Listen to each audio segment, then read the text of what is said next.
Hello, everyone, and welcome to our webinar. We will be giving everyone a minute or two to get in the room, and then we'll get started.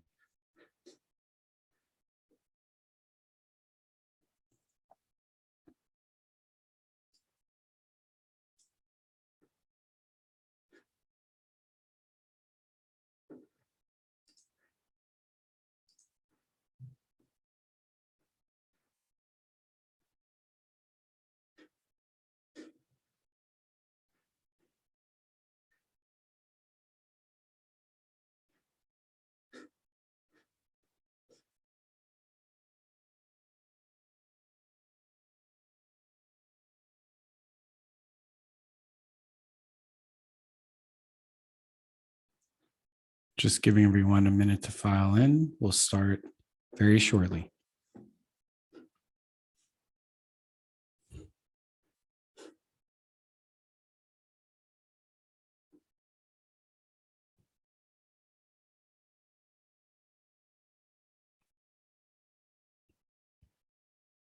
All right, so welcome everyone to this event, collaboration between Sift and Merchant Fraud Journal addressing payment fraud and the customer experience. We're very excited to have everyone here. This is an extremely important topic. I would say probably the most important and most discussed issue going on in our world right now. And so we're very excited to have Sift, leader in digital trust and safety, here to discuss. So Jeff, welcome. Thank you. Thanks for having me, Bradley. You can see our still images here, but that's me. Yes, and that's me on the left. That is the best picture of me ever taken. Everyone should know. So I am Bradley Chalupsky, the co-founder here at Merchant Fraud Journal and the editor-in-chief. And Jeff? Yeah, thanks, Bradley. Hi, everyone. My name is Jeff Saksagawa. I'm a trust and safety architect at Sift. How you can decipher that tech jargon is I've been a fraud and compliance operations most of my working life around Silicon Valley. And now at Sift, I try to help people understand how to operationalize our tools and get the best use out of it day in and day out. And hopefully that'll lend itself well to the topic at hand today. Great. And as I said, I'm Bradley, the co-founder here, and I'll tell you a little bit about the publication. So we're independent and unbiased publication, where we do not favor any vendor or any solution over any other. And we build unique resources by pooling the community's assets. And we think that that's really what gives us a unique place in the fraud prevention ecosystem. It's not just us, but it's also our ability to tap into the different people in the community and bring them all together. And we do that by putting out quality content that builds trust with fraud prevention leaders. There are two other places that you can find us on the web: the Slack workspace, which I will be posting in the chat here so everyone can see shortly. And we welcome you to join on that and discuss. And also, if you have jobs, we have a job board, and you're welcome to post those jobs on the job board completely free.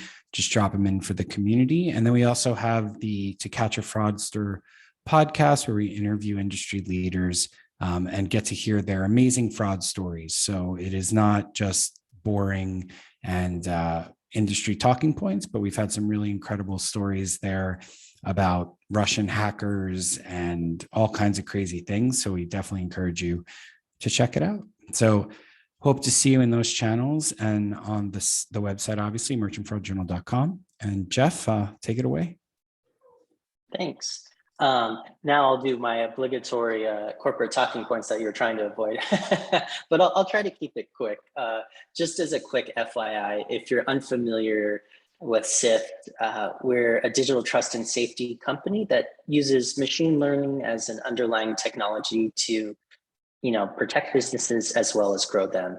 And then what you're kind of seeing from the omnipresent circles at the top are our various product offerings that we use to help companies achieve this. Whether it's new acquisitions like our keyless, which helps with passwordless authentication, or dispute management through our Chargeback.com acquisition, We also do this through traditional stuff as well that I'm sure everyone on the call is familiar with, right? Protecting against account takeovers, stolen credit cards, banning scammy content, etc. So that's kind of Sift in a nutshell. Of course, would hope for you to learn more. You can just check us out at sift.com if you're interested, or just, keep listening to Bradley and I today.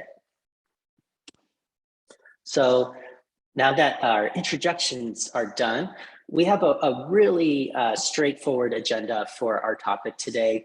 Kind of want to set table stakes, the landscape. Where do we find ourselves? Bradley gave us a great sneak peek into that, but I want to level set with the audience what we want to talk about and where we think you are at various points in your fraud journey. We'll also include some real world examples of conversations that I've had in my decade plus work career that hopefully will resonate with you. And Bradley impressed upon me that we want to talk about it, but also give actionable advice. So also make sure to give you some anecdotes and examples there.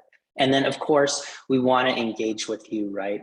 Bradley and I will have a wonderful conversation, but if you have any questions, feel free to throw those in the chat or save them for the end for our Q&A. So that being said, landscape. What is our landscape? Bradley referred to some wonderful materials. This is the Sift joint publication with the Merchant Fraud Journal. But again, there's a ton of other great ebooks and white papers you should check out there. In our joint material, there were two quotes that really spoke to me and my experience that I wanted to share with you and hopefully entices you to download this later.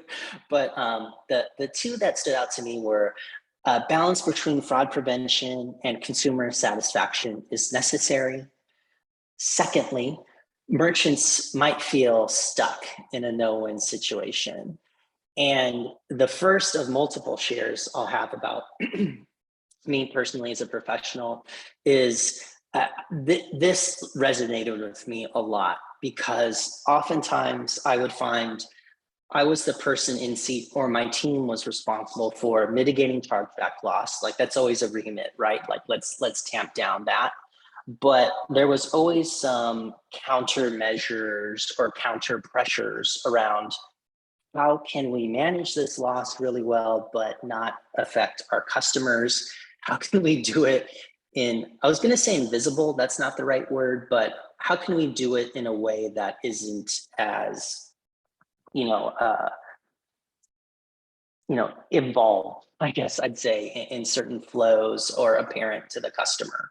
So it becomes a constant struggle for businesses to walk that fine line, develop a cohesive strategy around that, deploy it, and then also, adjust it as you go on. So I'll kind of take a quick pause there. Bradley, how does this sound to your ear? That's certainly how I feel about it, but I know in your conversations with other companies just in the industry, you might have similar sentiments.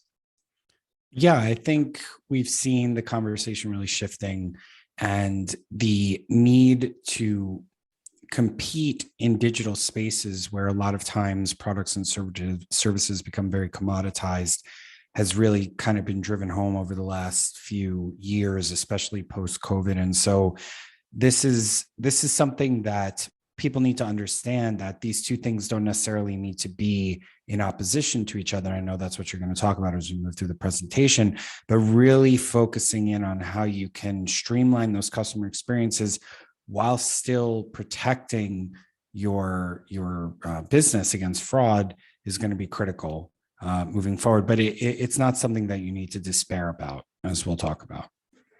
Yeah, absolutely.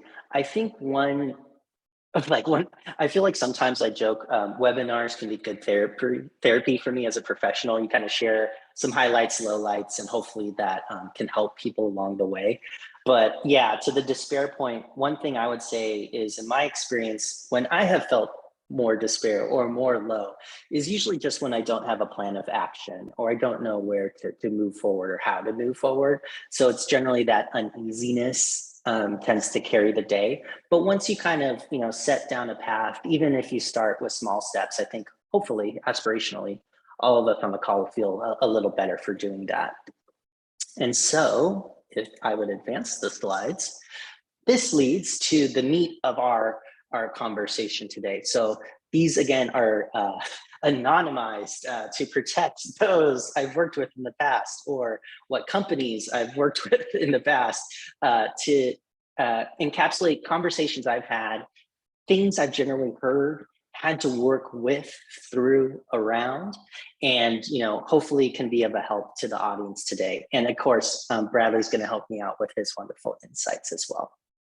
So what you'll see in the next couple of slides is we'll kind of do a he said, she said, they said format of working groups I've talked to, and then just kind of my response. So we'll start first with my wonderful partners in finance. And something I would always hear is, like, hey, Jeff, honestly, fraud prevention, we really think about it more as a cost center. If I'm being honest, I can't invest in your team. What you need to be doing is actually reducing losses. Why don't you start with that before we think about actually giving you any budgetary power? So being a respectful coworker and trying to think positively, one thing I would generally bring up with those same partners is the idea, hey, do we have any software as a service that other units at our business employ? And also, are those done in the interest of improving company efficiency? Of course, this is a question that I'm using intentionally, because the answer is generally yes. Whether it's some CRM tool, some kind of marketing insights, sale insights, you can pick and choose what these are, right? So a lot of what I'm trying to do is broach the subject to say, I'm not asking for anything different from any other team at the company. If anything, I'm just asking for parity.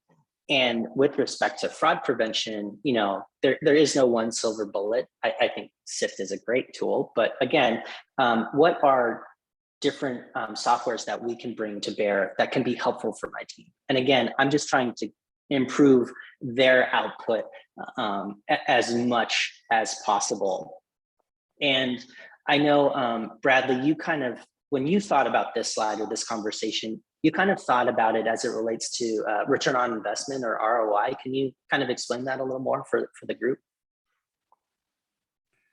Yeah, for sure. So I definitely think that the way that people should be approaching this conversation is from an ROI perspective, like you said, Jeff. So when we talked about fraud in the past, we used to talk about things that were essentially theft. We were talking about theft from the business, chargebacks, and that's really, really far from where we are in the modern day. And so when finance is looking at how the fraud prevention team is impacting the finances of the company writ large, that ecosystem has just exploded in the last few years. So we're talking about customer onboarding at the point of account signups. We're talking about customer success at the point of post purchasing, repeat customers, churn, all these things now, because fraud is touching every single portion of the customer experience journey, is a fraud issue. And so when finance is looking at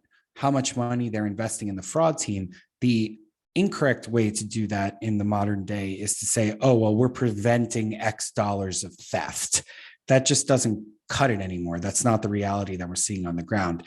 It's a much more holistic view of how that fraud team is able to smooth things out at every step of the customer journey. That's where the real value is. So when your finance team comes to you and forces you to maybe justify your existence or justify your spend, we highly suggest to people that they don't just go in there and say, well, we prevented X number of fraudulent orders this month that we uncovered, or we recovered X number of chargebacks that had been against us in the representment process. This is table stakes at this point. What we need to be doing with finance officials is talking about the overall impact on customers that you're having at every stage. And I think that really speaks to the importance that ROI, or excuse me, that the fraud prevention team has on an ROI for a finance team, what they're looking at. Yeah, I couldn't agree more. Not surprisingly, to refer back to my corporate dots, Sift's product line kind of is reflective of this as well, right? Where it's like, hey, we don't just do payments. Accounts are also important here, or the content, like how people use your platform and share messages on that. I know with respect to finance and a non-chargeback loss measure, one conversation I would routinely have is around customer acquisition costs, right? These are things that either your growth team or your finance team probably has a pretty good handle on. Like, hey, we approved $3 million or whatever the figure is to acquire new customers, onboard them onto the platform. Something that I would regularly know about from the fraud or compliance team is how many of those accounts I ended up blocking or deactivating after you spent the money to quote unquote onboard them. And it's one of those things where you want to make sure that if some metrics are kind of used to paint a picture of your team. I know I'm being uncharitable to other departments at your company. I would say to put yourself in the best position to succeed or hopefully have a narrative of your own, that's a good place to start too, as it relates to accounts, right? Like, hey, if we're introducing the spend or these expenditures for our company to acquire customers, make sure they're active and their LTV is really great. Are we actually achieving that? Because if we just open the doors and let through a lot of fake or born bad accounts, then we're not spending wisely. Sorry, Bradley, go ahead, please. Yeah, no, I think that's a great point. And the marketing spend, and I think that just really shows how end-to-end this is. And I just released a podcast today, you can check it out, where we spoke with Dan Woods, and he's an ex-FBI guy, which is incredible. I highly suggest you guys check it out. And he was telling us that sometimes they find that literally 98% of traffic to a site can be bot initiated. And people are just blown away by this when they hear it. And one of the reasons that he said that the problem continues to proliferate is exactly what you're talking about, Jeff. The business teams want to put their heads in the sand and don't want to say that, hey, that million subscribers you thought you had, or million new accounts, it's actually only 100,000, right? So This is definitely something that goes on. And I think it's a great point that it really touches customer success, marketing, sales, everything is now impacted by the fraud team's ability to fight fraud at every stage of the journey. So instead of finance taking a departmental view, the fraud team is actually touching every department. It sits almost above the organization in terms of its reach from a financial perspective. Totally, completely agree. And then hopefully I don't come off too confrontational in this, but to be positive, more communal with, hey, we're all at the same company. We're swimming in the same direction here. Exactly to Bradley's point, if the fraud team has an impact on these other departments and that you're able to demonstrate that, I think that's a good way to really build those bridges, right? Like, hey, how do we work together to achieve these goals? Because I think we all want our company to succeed, and we all want less heartburn. So hopefully, more of these conversations can help you achieve that. So we can stop picking on finance. Next, I'll say, we'll go to our product team. This one's one of my favorites. My camera's off, but if you could only see the grin on my face. But I would almost, without failing, have this conversation, every quarter, regardless of where I found myself. And the distillation would generally be, hey, we cannot compromise the sanctity of our checkout flows, our sign-up flows. There would generally be some kind of checkout abandonment argument usually made, conversion. It's just like, Jeff, any additional measure you bring up, any fields you add, do you know do you know how many people will drop out of this puppy? So, very much sky is falling kind of conversation. So a lot of what I would try to bring as a retort is, one, let's not lose sight of the fact that these security measures do have a benefit, right? Like let's try to get to a shared pool of understanding. Do we agree with the benefits of what I'm trying to introduce from a security perspective, whether it's asking for additional information, perhaps requiring some amount of challenges? Let's presume we get some buy-in there. So they say yes. Secondly, I think the overriding thing I would usually have to argue against is I am not trying to apply this to 100% of our customers. I think a lot of product people are accustomed to their changes going to 100% of the user base because you want to be like, have those really splashy numbers that go on your resume, right? Like, I produced a feature that 1 billion people use a day. I'm really trying to just secure and prevent the frauds from happening, right? So let's target our attention towards that population. And then lastly, if you want to be snarky, you can probably think of a more tactful way to put this than how I have it here on the slides. But just pushing back on them. Hey, do you ever A/B test stuff? I'm sure you do, right? You want to know if what the change you made works.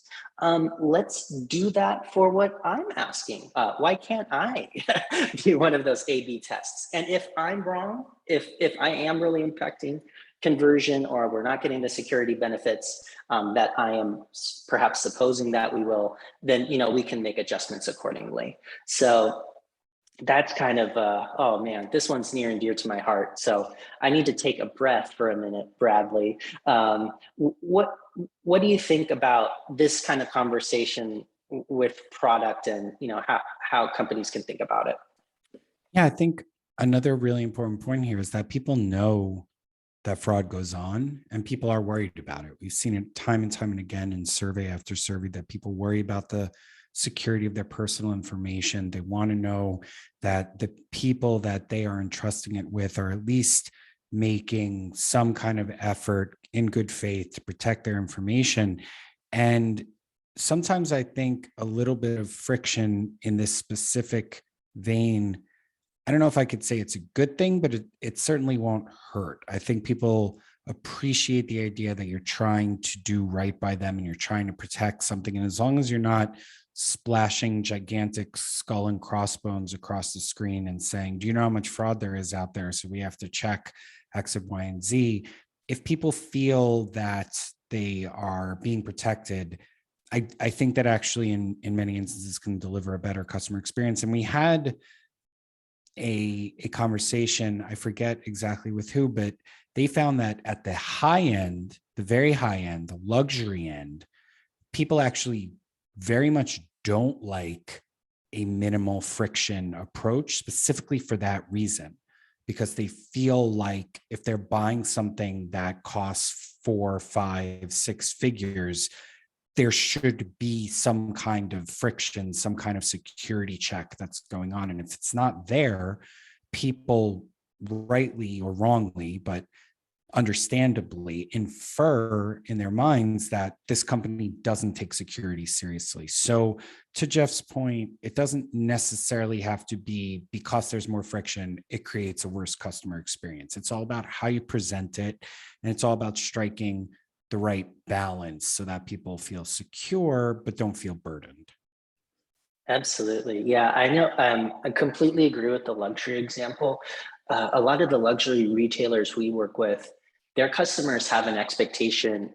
I feel like this is kind of the conversation I have where I say, my mom is the only person I know that still writes checks. Like, who still uses a phone as a phone? Luxury retailers do. When you're confirming like, hey, this is a $10,000 or $10,000 dollar or euro order for a handbag. I think what I've observed is a lot of those customers actually prefer personal contact. Hello, thank you, Mr. and Mrs. Customer, valued customer.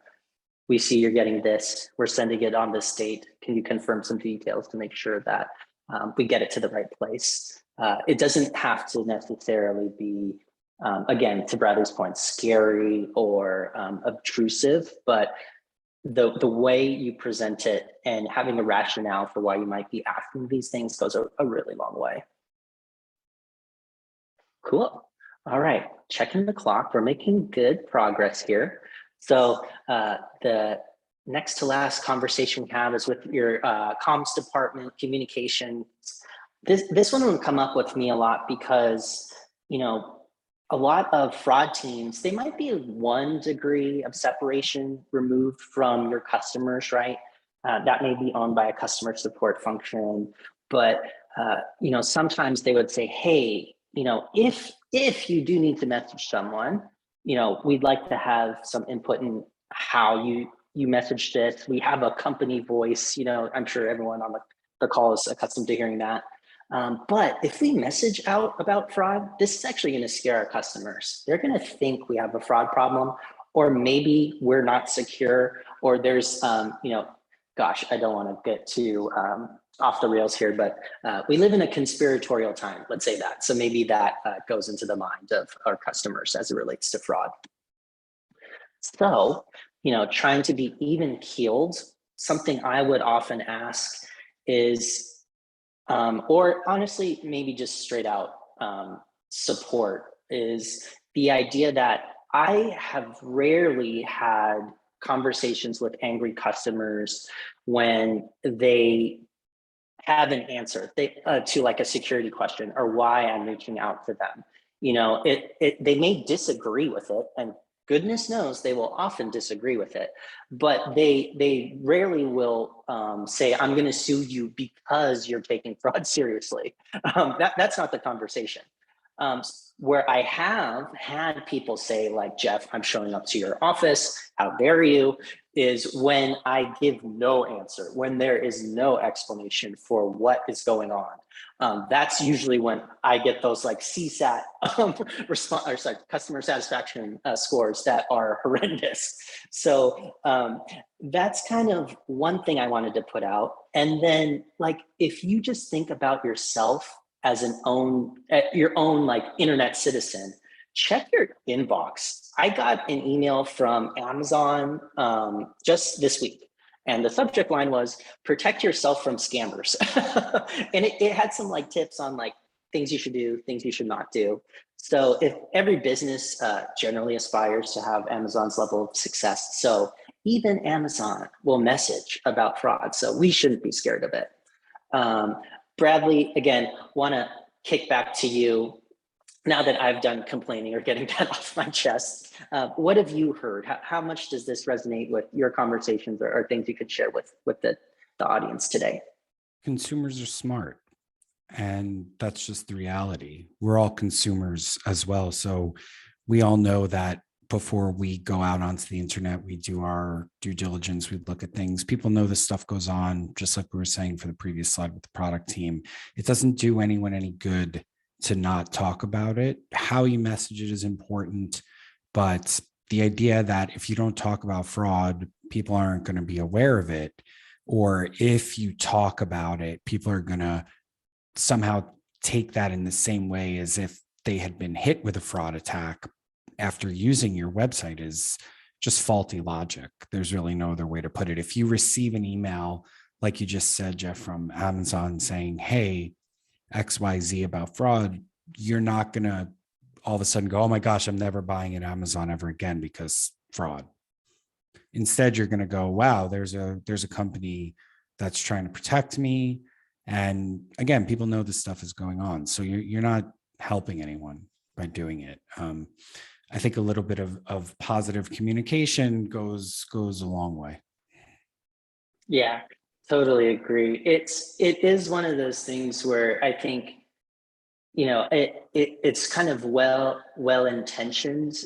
Maybe if I'm being charitable, these, you know, departments that you're working with are, you know, maybe they're really nascent in their fraud journey, right? They don't see those accounts that you deactivate. They don't see those chargebacks, right? So it actually is a nice way that you can help provide some education and say like, hey, you know, here's something that's going on, and you know, we can work on this together. Actually, Yeah, realize that Oh, sorry, go ahead, brother. I think that's I think that's a great point, Jeff, from a fraud team perspective, is that it really behooves you as a fraud team to get out of your own comfort zone and offer to message these kinds of things. You know, if you go to whatever department and say, oh, you should be talking about fraud, they're not going to do it, right? Mostly because they're afraid, but also because they don't know. So fraud teams need to also be proactive in offering internal content to people and saying, listen, we want to send out a message. We will draft the language. We will do all the work getting approvals to put it out. We just want you to do it. Don't expect your comms team to communicate out about something that they don't understand and actively fear in most cases. Yeah, and such a good point. I'll kind of maybe end with this to get onto the next slide. But one thing I did in the past that was so supremely helpful was talking with comms and marketing and just getting fraud specific landing pages on our help center. And these don't have to be public facing, right? So normally I think people are accustomed to an FAQ. You search, hey, you know, where is my deposit? How do I log into my account? How do I reset my password? So if you search for it, you may not find it. However, if I emailed you a direct link like, hey, here's some additional information about our security policies that you may want to know. If people access that link directly, it's hosted on your website. It looks the same as other answers they might get. It has the same voice. Like I said, I think people found that a comfort where it wasn't me just going off the cuff on an email drafting copy that I'm sure would mortify these same comms departments. So it is a nice way, I think, honestly, for fraud teams to answer quickly, answer in a way that is helpful. Again, hopefully your customer feels that way. Sometimes they won't. But that can be a really nice comfort there. So that's perfect, Brad. Thank you. And then our last conversation we're going to have is with our executives. So I'm going to qualify this. Beep, beep, beep. Please don't get fired. You know, hey, if you're talking to senior leadership or C-level, you know, let's go in with the proper amount of respect and awareness of the power that they wield at our companies. But with that qualifier aside, I've had conversations where I'll talk with senior leaders and, you know, bless their hearts, they will tell me something to the effect of, Jeff, fraud problem. Are you kidding me? People love our company. They love our products. This is why they use us. Like, here's our mission statement to the world. Everything is great. I would love to exist in this mind space, goodness sakes, especially after these last 2 years. But again, being a fraud and compliance operations manager, I bring a little, you know, a little bitterness to the sweet conversation. And just, hey, you know what? Let me provide some evidence. I agree, we have a lot of customers that really love us. And honestly, that's what pays our bills, is our paying customers who are legitimate, that don't dispute, that don't take over account. Here's some emails, or here are some real life examples that I can provide you on where maybe we could stand to be doing better. Here are some complaints, which are legitimate, that our customers may have about our policies or procedures. And gosh, I should have put this on the slide, but this is a good time to appeal to the senior leadership. And here is where I could use your help, whether it's, you know, time, money, you know, buy-in from other teams. Make sure to make that ask when you're at this level, because, you know, honestly, you may not get a lot of bites at that apple. So, you know, this is one thing where, you know, these relationships can be really helpful. I think a lot of times when I talk with fraud professionals or digital trust and safety professionals, they'll just say, it's hard, but they'll say something to the effect of, no one knows what my team does. They don't understand how much work we do to prevent fraud from happening on our platforms. And that stinks. So these are things, even if maybe you this executive's right. Maybe your fraud is under control or it's at a good level. You need to take it upon yourself to demonstrate to them, hey, this happens. This comfort that you have is because of my team and because of a lot of the work that we're doing, which you may not be aware of. Help me. Again, sorry, Bradley, going into therapy hour for me, but how does this sound to you? I know certainly you probably talk to a lot more C-suite folks than I do, but does this sound similar, dissimilar to conversations you've had? Yeah, I mean, obviously, if you don't have a fraud problem, why are you investing in your fraud team? Yes. Or it's that they're doing their job. So you just need to gently point that out however you see fit. The other thing that I want to add on here is we're seeing a huge transition now to Web 3.0. And we see with all spaces, the most vulnerable time is when there's a transitional period. And we've really hit peak Web 2.0 at this point. All of this stuff around chargebacks and fill forms. And obviously it's still an ongoing battle, but we know kind of where to look for things. And it's much more of a cat and mouse game with micro battles than it is some kind of huge overarching vulnerability that people just aren't even aware of yet. But that's going to change as we move into the next 3-5 years. I already told you, Jeff, I'm super hyped for the AR glasses. All of these new technological advances that we're seeing, blockchain, everything is really going to open up a new period of kind of a Wild West where people aren't even really sure what they're supposed to be looking for and haven't even dreamed up the type of attack vectors that they have yet. So the fraud team that you have in 2022 is not going to be the fraud team that you're going to need in 2025. And the companies that get out in front of that now and start planning for what that's going to look like, start strategizing for how are they going to pivot, how are they going to meet these new challenges, how are they going to scale technology, how are they going to scale personnel. Those are the companies that are going to be able to compete on those customer experiences when people move to virtual reality glasses or people move into the metaverse, whatever that's supposed to mean, but wherever we're going in the future. So when you're talking to executive leadership, definitely push that visionary button and say to them, what is going to be 3-5 years from now, and how are we going to be able to pivot our team to meet those challenges. And I think that that's something that people aren't really talking enough about. And it's a way to kind of gently move the conversation to the idea that fraud is not static. So even if you think you don't have a fraud problem now, that doesn't mean you won't in the future. And yeah, that is something that I think that people should be speaking about. Oh, absolutely. Yeah, that's a joke I usually save for networking happy hours. But at least in my fraud journey, I don't really know how I found myself into the work.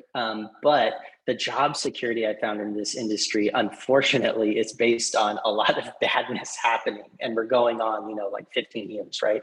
So completely agree, Bradley. Like, you can't rest on your laurels. Working in this industry, it can be very humbling repeatedly, to be honest. So don't be too hard on yourself, but also exactly right. When you're pushing that visionary button, maybe, when you think about that virtual world in the future, how are people going to pay in this virtual world? I bet it involves fiat somehow, right? So let's maybe secure that. These are things where I think any fraud professional can probably find a good way to introduce some thoughts, a little prudence to save us some heartburn down the line. That was wonderful. So we're getting closer to the end of our time together. I saw one question come in through the Q&A. So thank you, Anonymous, for asking that. I think we can start there, but if people want to submit more questions, we'd love to answer those as much as possible. I think we also have some that might have come in an email as well. So if you don't put anything in the chat, that's cool. I think we can still wrap for the last couple minutes or so. Bradley, are you cool if I read the question, then we'll just take it from there? Yeah, go for it. Sweet. Okay, so first anonymous question. After getting buy-in, what recommendations, do you have to explore and then evaluate different tools for fraud prevention, e.g. new fields in the UX, email verification, etc.? That's great. Thank you for asking this. So I think generally what I would prescribe is you really have to know like where you're going to get the value from this this tooling.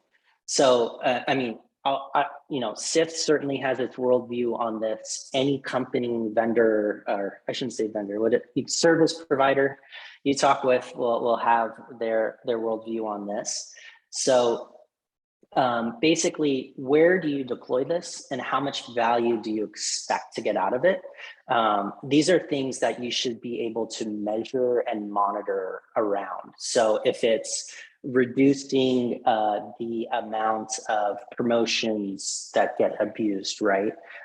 So maybe you do it at the application of the promo. These are things you'd want to track, and hopefully your tool would be able to demonstrate to you visually, or prove their worth to you, which you can also, again, then provide to internal stakeholders to say, hey, thank you for investing in me. Here's what we got out of this, right?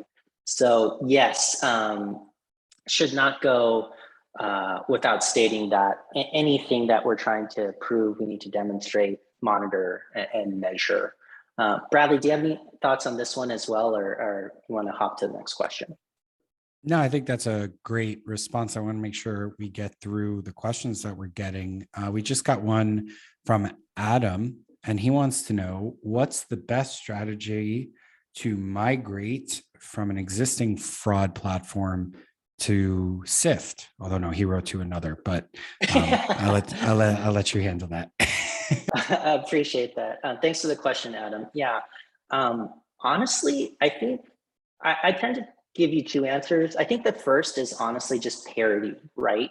So, you've probably built some kind of infrastructure around your existing solution, or platform was your word. What are we blocking? What are we allowing? Maybe a more human way to say this is, usually when I engage with customers that are thinking of switching to Sift, they've experienced some kind of fraud, and there's always a story like, oh, Betty fraud. Like, we never want to see Betty back on the platform again, right? When you're switching, you want to make sure whatever your Betty rules, your Betty understandings are also transferred to your new fraud platform. So that's one. Secondly, you also want to have thoughtfulness around how quickly you ramp up your utility of the new fraud platform. Does it go to 5% of traffic to start, 50, 100? How quickly does this happen, and when? Not surprisingly, some companies prefer to use this sparingly to start, and then build this up over time. That's, again, a personal choice based on the business. And then I think third, a really important thing is just your measurables, right? Everyone has KPIs on, loss, block rates, et cetera. Whatever your measurables are, you really need to work with your new fraud platform. These are the targets I'm trying to hit. This is when we will check in on these targets. And if we are not tracking to them, what are we doing to change how we're operating? So a little bit of, let's carry over what we're doing. Let's think about how and when we're deploying, and then let's also demonstrate, is this succeeding or failing truthfully, and where do we take it from there? I would also just jump in here and add that everything that we talked about in this presentation in terms of buy-in from the various stakeholders is a really important step, because it reinforces the idea that you are a team that is integrated with the other teams. Too many times we hear about fraud teams that are seen as aloof, off on the side, either by choice or not by choice. And this is an opportunity for you to jumpstart a conversation with people and say, this is what we're looking to do. We wanted to get your opinion, that type of language. And it's right away presenting you as a partner in the organization, as opposed to just the people that are over there making everybody's life more difficult by adding form fields, right? So definitely use that to your advantage and speak with all the different departments across your organization. Let them know, let them into your meetings as a team, what you're thinking about, what you're doing. Use it as a catalyst to move forward in your larger strategic objective of integrating with the organization more fully. Could not agree with that more. I would say this sounds a little like a business person-y, but like sometimes you need to control your narrative. If people think of you as that aloof team in the corner, they may only think of you as that unless you change their worldview. So don't let them come to the wrong conclusion or incorrect conclusion about your metrics, why you're doing the things you're doing. Give them the facts, help them understand. And if they don't like it, to Bradley's point, hey, why don't you work with me to change it? Wouldn't that be nice, right? For sure. So we're coming up on a quarter to the top of the hour. So Jeff, I think unless you have anything you want to add, we have one last question here just about the Slack channel. I'm just going to jump in, asking if it adds to your existing Slack. And yes, it should just populate as a workspace there. And like I said, for anyone, please jump in. We have a jobs board. You're welcome to publish any hiring that you're doing there. We have things to talk about, fraud stories or in the news, intros and personal, just to kind of get conversations going with people. And feel free to jump in. And then we just got another question as I'm talking. So Jeff, I'll hand this question to you. Oh, two more questions. So. Okay, thank you for asking. I think this is from Yarmila.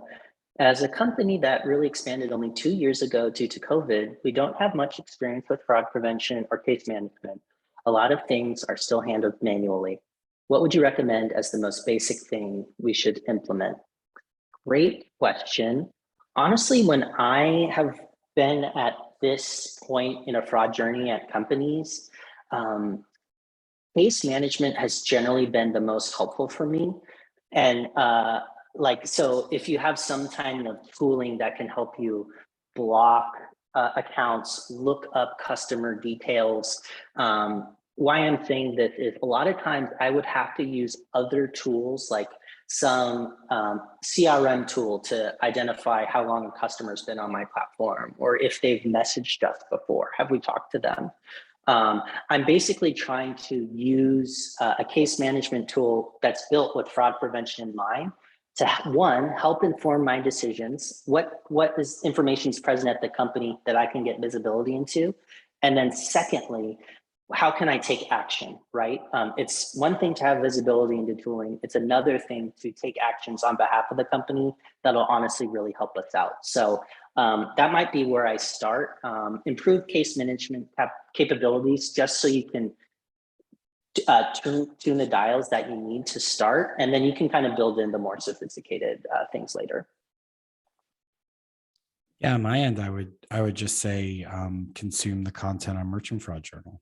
Absolutely. I have to get some corporate messaging in. Come on, yeah, we made 50 minutes of non-corporate messaging. So I would agree with that. Yeah, it's a good way you can think about this and why you should do what Bradley said is I've certainly felt like when I have been in the fraud fight, I ask myself a question: am I thinking about this the right way? Do other people have these same problems? Am I the crazy one? I think oftentimes you'll find no. So hearing other voices, sharing the same messages, advocating for similar things can be a really nice positive benefit for you as a professional and as a department. All right. And we have one more question here, which I think is a good one to close it out, which is, do you have any general advice to stay one step ahead of fraud and chargebacks? Absolutely. So it seems odd, but I dedicate a regular part of my day in the mornings to, like reading content that's produced. Again, maybe I'll selfishly plug Sift's content. We have a trust and safety university that's pretty great. So just see what others are communicating about. I set up Google alerts, to be honest, on things like account takeovers, chargebacks, data breaches, etc. Just seeing what is happening and what conversations are being had. Actually, I have to give credit to Brittany Allen on my team. She was saying that there's already discussion about what the next iteration of PSD2. They're not calling it PSD3, but what will that look like in the future? It's just good to expose yourself to other voices and thought leaders, and then what take from them liberally. What are they doing well that you can replicate?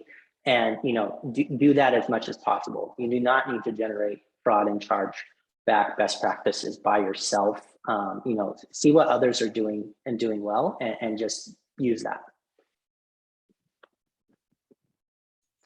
For sure. I think that's a great way to close out the webinar, Jeff.